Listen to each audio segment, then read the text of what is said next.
Hi everyone, good morning. ఈరోజు మనం news చూసుకున్నట్టయితే ఈనాడు పేపర్లో 2029 ఎన్నికల్లో ప్రధాన ఎజెండా బీసీ రిజర్వేషన్లే. 2029 ఎన్నికల్లో బీసీ రిజర్వేషన్ ప్రధాన ఎజెండా కావాలని అన్ని రాష్ట్రాలలో ఈ రిజర్వేషన్లు అమలైతే నిజమైన విజయం సాధించినట్లు అవుతుందని ముఖ్యమంత్రి రేవంత్ రెడ్డి గారు అన్నారు.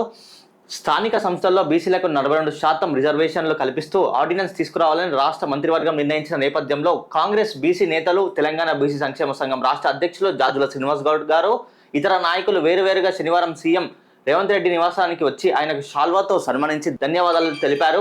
ఈ కార్యక్రమంలో పిసిసి అధ్యక్షుడు మహేష్ కుమార్ గౌడ్ గారు, మంత్రి కొండా సురేఖ గారు, ప్రభుత్వ వీప్ ఆది శ్రీనివాస్ గారు, పలు కార్పొరేషన్ చైర్మన్లు పాల్గొన్నారు. ఈ సమావేశంలో సీఎం రేవంత్ రెడ్డి గారు మాట్లాడుతూ బీసీల 100 ఏళ్ల ఆకాంక్షను రాహుల్ గాంధీ ఖర్గేల నాయకత్వంలో కాంగ్రెస్ పార్టీ నెరవేర్చిందని, స్థానిక సంస్థల్లో బీసీలకు రిజర్వేషన్లు కల్పించిన గొప్ప కార్యక్రమమని, గతంలోనూ దళితులకు, వెనుకబడిన వర్గాలకు కాంగ్రెస్ పార్టీ రిజర్వేషన్లు కల్పించిందని, కులగణనకు ఎన్నో అవాంతరాలు వచ్చినా అధిగమించి ఏడాదిలో పారదర్శకంగా పక్కాగా పూర్తి చేశామని అన్నారు.